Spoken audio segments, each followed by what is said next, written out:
My name is Julia, and I never imagined my life would turn out like this. I grew up in a pretty normal family, well, normal for us anyway. My dad was always busy with his window frame business, and my mom took care of the house. We weren't rich, but we were comfortable. Dad rarely talked about work at home. He'd come in late, give Mom a quick kiss, and ask me how school was. That was about it. I didn't mind though. I was happy in my own little world. I remember the day everything changed. I was 22, fresh out of college and trying to figure out what to do with my life. I overheard Dad on the phone, his voice tense. "No, absolutely not. I won't let you take over my company. I've worked too hard for this," he said. I shouldn't have eavesdropped, but I couldn't help it. My stomach twisted as I listened. Dad's company was in trouble? Why hadn't he said anything? That night at dinner, I watched him closely. He seemed normal, joking with Mom about her overcooked pot roast.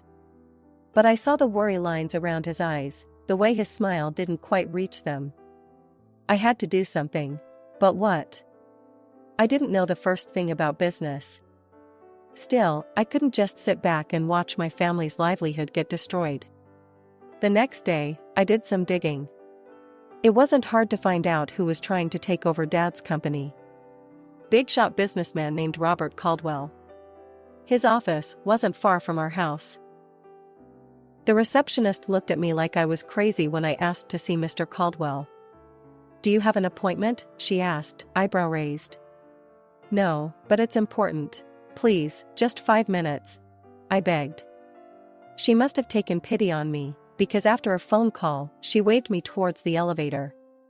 "Top floor," she said. The ride up felt like it took forever. When the doors opened, I was face to face with Robert Caldwell himself. He was older than I expected, silver-haired and sharp-eyed. Well, he said, looking me up and down. "What do we have here?" I swallowed hard. "Mr. Caldwell, I'm Julia Thompson. I'm here about my father's company, Thompson Windows." His eyebrows shot up. "Thompson's daughter? This is unexpected. Come in, let's talk."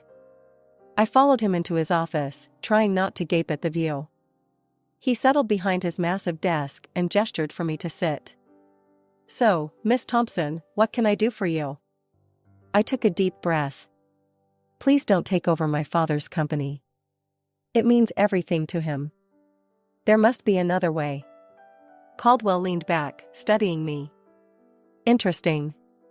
I have a proposition for you, Miss Thompson. I'll leave your father's company alone, if you agree to marry my son." I stared at him, sure I'd misheard. "Excuse me?"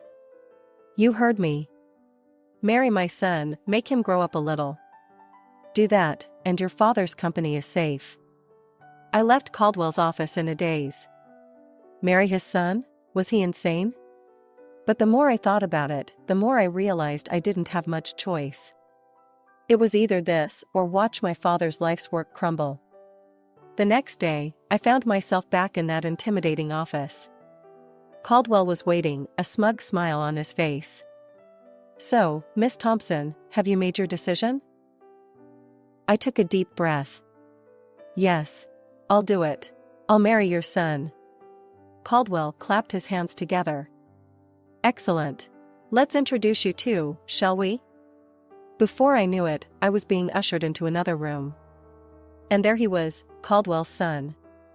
I'd expected some stuffy businessman type, but the man who stood up to greet me was anything but.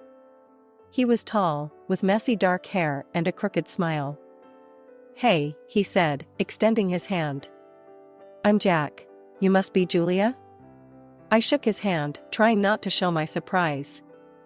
"Yeah, that's me." Jack's father cleared his throat.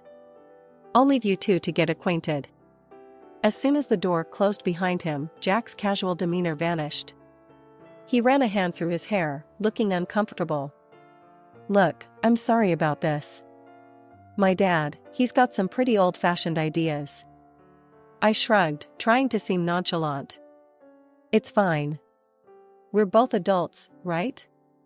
We can handle this." Jack laughed, but it sounded forced. Yeah, sure. Just a casual arranged marriage. No big deal. We spent the next hour talking, and I hate to admit it, but Jack was kind of interesting. He was smart and funny, even if he did seem a bit irresponsible. I could see why his father wanted him to grow up. Over the next few weeks, Jack and I started dating, if you could call it that. We went out to dinners, movies, the usual stuff. But there was always this undercurrent of awkwardness. We both knew this wasn't real, no matter how much we pretended. And so, 6 months after that fateful meeting in Caldwell's office, I found myself walking down the aisle. My dad looked so proud, so happy. He had no idea of the deal I'd made to save his company. As I said my vows, I looked into Jack's eyes. There was no love there, not really. But there was friendship, and maybe that could be enough. The reception was a blur of congratulations and champagne. Jack's mother, Elizabeth, cornered me at one point, her smile tight. "Welcome to the family, dear," she said, her voice dripping with insincerity. "I do hope you'll make Jack happy." I plastered on my best fake smile. "I'll certainly try, Mrs. Caldwell." As we left for our honeymoon, I caught a glimpse of my father-in-law. He was beaming, clearly pleased with himself. I felt a flash of anger. This was all just a game to him. The first few years of our marriage were interesting, to say the least. Jack and I settled into a routine of sorts. We lived in a nice house, courtesy of his father's wealth, but it felt more like we were roommates than husband and wife. I tried my best to be a good influence on Jack. Slowly but surely, I saw changes in him. He started spending less time with his party-loving friends and more time at the office with his father. I could see the pride in his father's eyes when Jack started showing real interest in the business. It made me feel like maybe this whole arrangement wasn't for nothing. Jack's mother, on the other hand, was a different story. She never outright said anything, but I could feel her disapproval radiating off her in waves. The way she'd purse her lips when I spoke, or the backhanded compliments she'd give. "Oh, Julia, that dress is interesting. So brave of you to wear something like that." I'd grit my teeth and smile. "Thank you, Mrs. Caldwell." Despite the challenges, I held on to hope. Maybe, just maybe, Jack and I could grow to love each other. Maybe when we had kids, things would change. But life had other plans. It was a crisp fall day when we got the news. Jack and I sat in the doctor's office, the silence heavy between us. "I'm sorry," the doctor said, his voice gentle. "But the tests show that you, Mr. Caldwell, are unable to father children." The words hit me like a physical blow. No children. The one thing I'd been counting on to bring us closer, to make this marriage real, was now impossible. That night, as I lay awake, I thought about my own parents. Dad's business had flourished since my marriage to Jack. He'd even managed to double his turnover. I was happy for him, truly. But I couldn't help feeling a bit lost. I wanted to work, to have a purpose beyond being Jack's wife. But when I brought it up to him, his response was swift and firm. "Work? Why would you need to work? We have more than enough money." "It's not about the money, Jack. I want to do something meaningful." He shook his head. "In our circle, wives don't work. They do charity. Why don't you start a foundation or something?" And so, the Julia Caldwell Foundation for Children with Cancer was born. It wasn't what I'd imagined for myself, but it gave me purpose. I threw myself into the work, organizing fundraisers, visiting hospitals, doing whatever I could to help. Jack didn't seem to care much about my new passion. In fact, he didn't seem to care much about anything I did these days. We were living parallel lives, inhabiting the same space, but rarely intersecting. Years passed. 10, to be exact. And then, everything changed again. Jack's father died suddenly of a heart attack. Just like that, Jack was thrust into the role of CEO. I tried to be supportive, but I could see him struggling under the weight of his new responsibilities. 2 years after that, we got more bad news. Jack's mother had cancer. We should move her to a care facility, Jack said, his voice detached. They can take better care of her there. But his mother refused. I will die in my own home, she declared, her chin lifted defiantly. And so, drawing on my years of experience with the Cancer Foundation, I took charge of her care. I hired nurses, coordinated treatments, and spent hours by her bedside. To my surprise, Elizabeth's attitude towards me began to soften. One day, as I was adjusting her pillows, she caught my hand. "You're a good woman, Julia," she said softly. "I'm sorry I didn't see it sooner." I felt tears prick my eyes. "Thank you, Mrs. Caldwell." 5 years passed since Jack took over his father's company. I wish I could say things improved, but the truth was far from it. Jack's behavior became increasingly erratic. He was drinking more, coming home at odd hours, and snapping at me for the smallest things. One day, I received a call from Jack's assistant. "Mrs. Caldwell, I'm sorry to bother you, but Mr. Caldwell hasn't been to the office in days. Is everything all right?" When he finally stumbled home that night, reeking of alcohol, I confronted him. "Jack, what's happening?" "Your assistant called." "You haven't been to work?" He laughed bitterly. "Work? What's the point? The company's going under anyway." Dear old Dad left me a sinking ship, and I couldn't keep it afloat. I couldn't believe what I was hearing. All those years of hard work, gone? And Jack seemed almost relieved? Desperate to salvage something, I reached out to my father. Despite being semi-retired, he agreed to help. He offered Jack a position as his deputy, hoping to mentor him back to success. But Jack's heart wasn't in it. He showed up late, left early, and generally did the bare minimum. I watched helplessly as my father's sales figures began to drop. I knew I had to have a serious talk with Jack. One night, after he'd had a few drinks, as usual, I approached him. "Jack, we need to talk about work. You're barely showing up. My father's company is suffering because of you." Jack's face contorted with anger. "Oh, so now it's my fault? I never wanted this, Jules. Any of it." "What are you talking about?" He laughed, a harsh, ugly sound. "This life, this marriage. I'm just waiting for Mom to kick the bucket so I can sell her house and get out of here." I stared at him, horrified. "How can you say that? Your mother is dying, and all you care about is her money? Don't act all high and mighty," he spat. "We both know this marriage is a sham. You're just as eager to get out as I am." Disgusted, I turned to leave the room.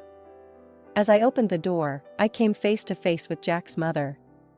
The look on her face told me she'd heard everything. For a moment, we just stared at each other. Then, silently, she reached out and squeezed my hand. In that gesture, I felt her gratitude, her understanding, and her sorrow. The day I got the call about my parents' plane crash, my world shattered. Mom and Dad, gone in an instant. Their small plane to Hawaii, meant to be a second honeymoon, became their final journey. I needed support, someone to lean on. But Jack? He was nowhere to be found. My own husband couldn't even be bothered to show up to the funeral. As I stood there, watching my parents' caskets lowered into the ground, I felt more alone than ever. After the funeral, anger began to replace my sorrow. How dare he? How could he abandon me when I needed him most? With this newfound fury fueling me, I marched into Dad's company, our company now, I supposed. The sight that greeted me when I entered Dad's old office made my blood boil.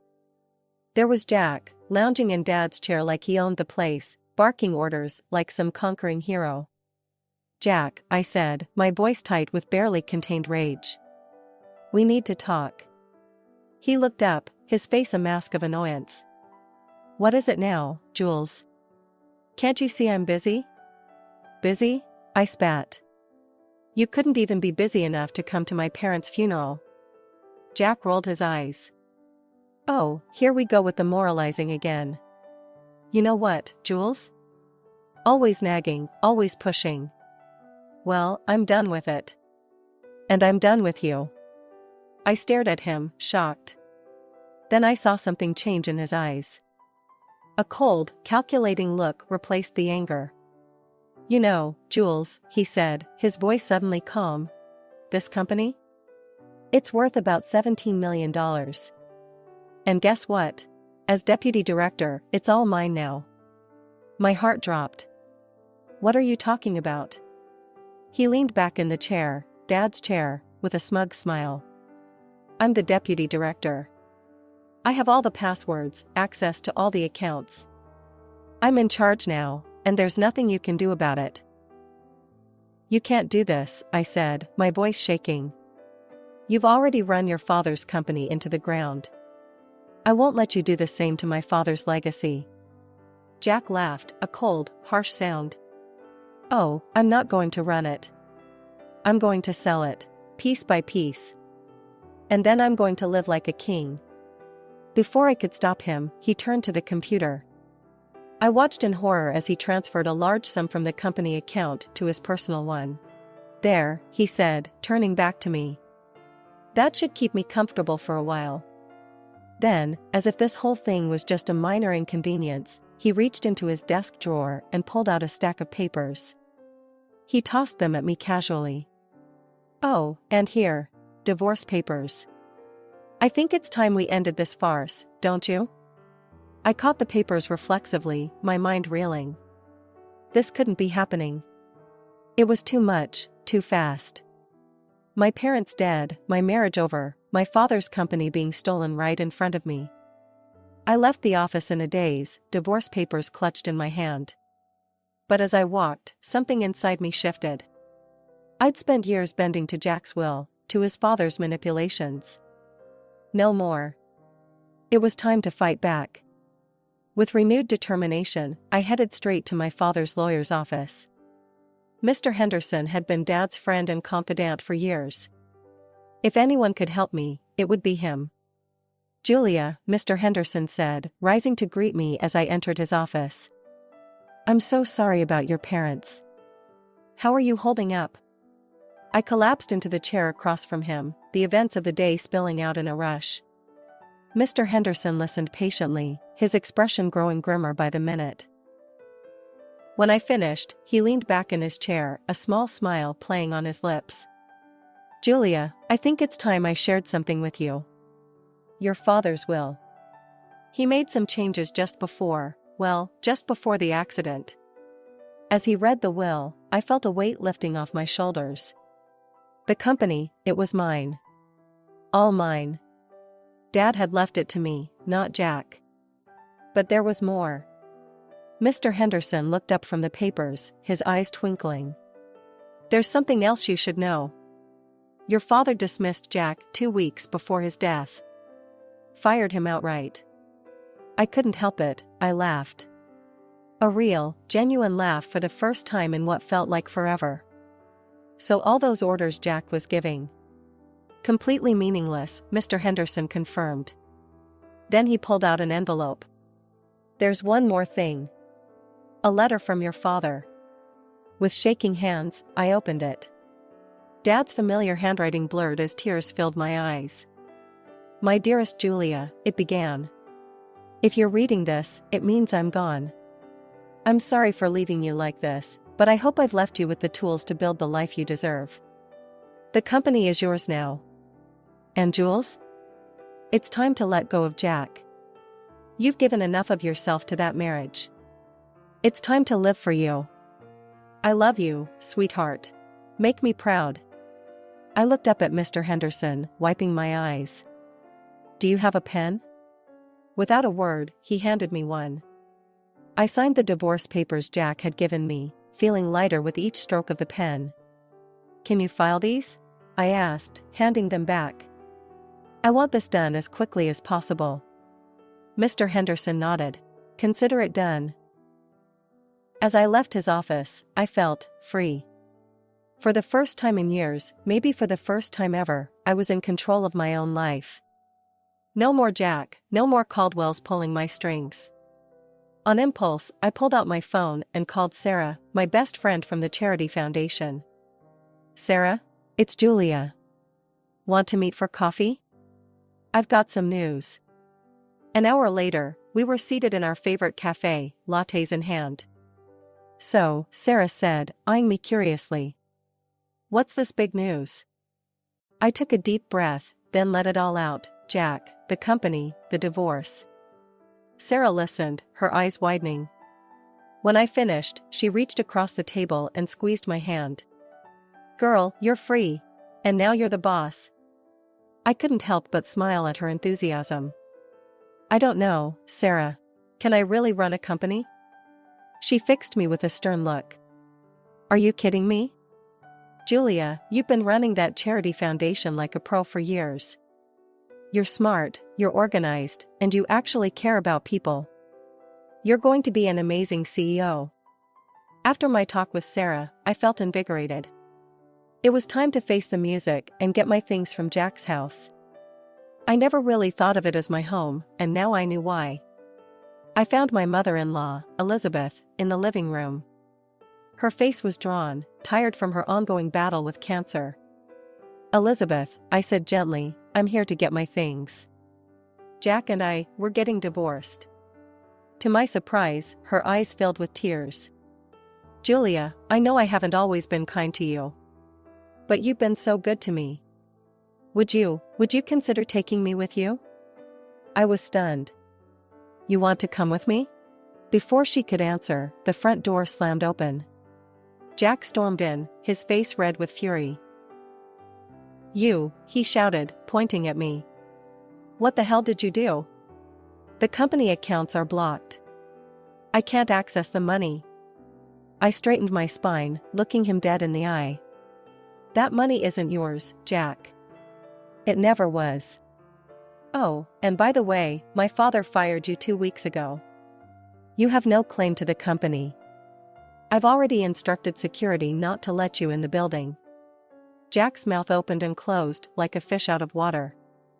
Then his gaze shifted, noticing his mother packing a suitcase. Mom? What are you doing? Elizabeth looked at her son, her expression a mix of sadness and determination. I'm going with Julia. I'm sorry, Jack, but you've proven to be unreliable. Jack's face turned an even deeper shade of red. Unreliable? Me? This is all your fault. You raised me to be this way.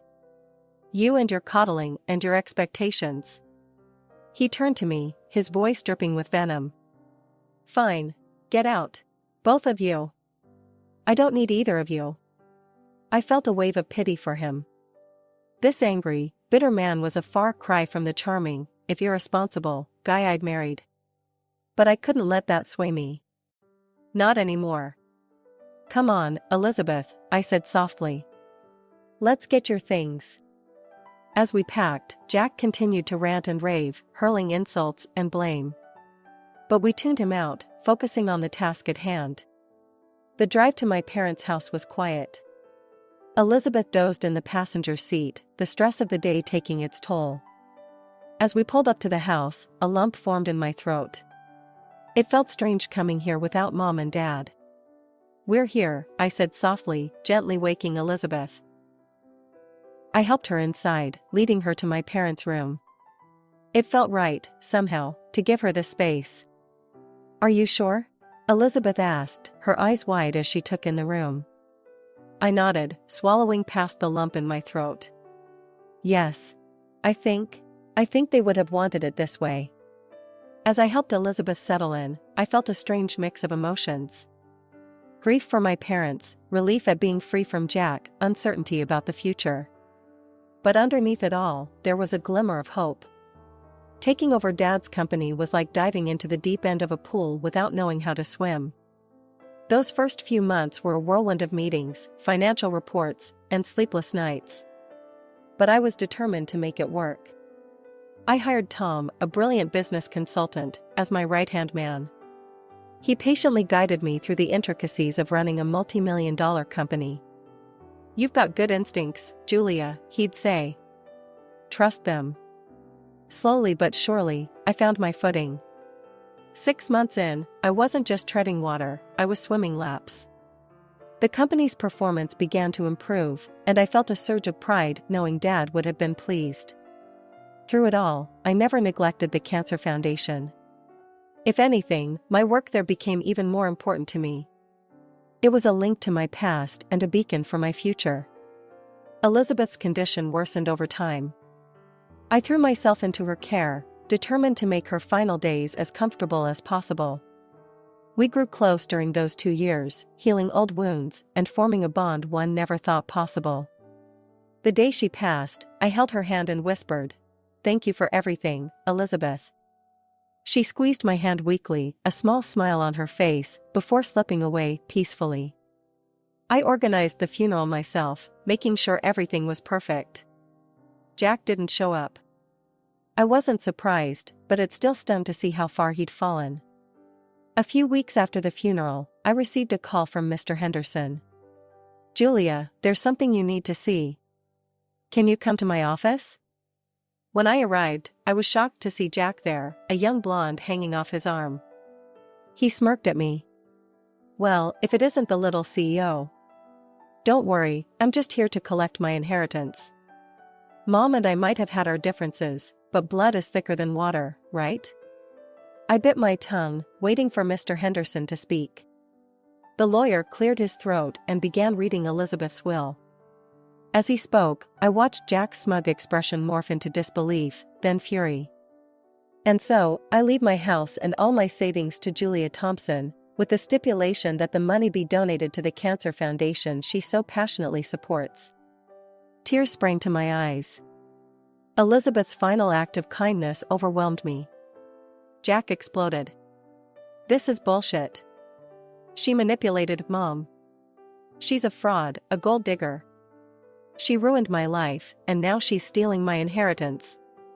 His girlfriend, looking bewildered, stepped away from him. "You said we'd be set for life with this money. I'm out of here." She stormed out, leaving Jack sputtering. As I left the office, I heard Jack's continued ranting fade behind me. I felt light, free. Elizabeth's gift wasn't just about the money, it was validation. She had seen me, truly seen me, and found me worthy,